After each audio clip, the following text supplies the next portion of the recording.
Du har jo overhovedet ikke nogen undervisningserfaring, vel? Ikke rigtigt. Hvorfor Grønland?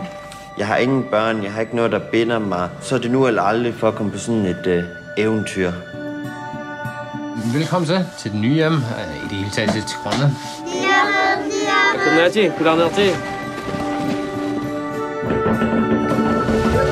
Jeg hedder Anders Lidegaard. I skolen, altså børnene, de er håbløse. Asser ikke har været i skole den sidste uges tid, og jeg har ikke fået...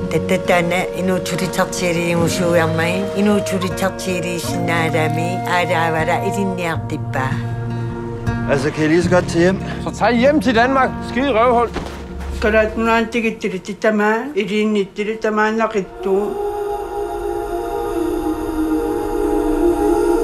Vil du smage? Nej, tak. Nej, tak. Prøv at gøre det samme, som jeg gør. Ja, nu når vores venner har sit isbjørne, så kan vi måske indhente det.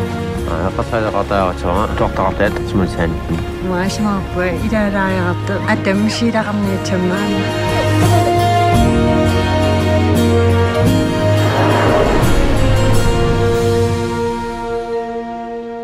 Hvad så? Vil du stadig gerne tilbage til Danmark, eller?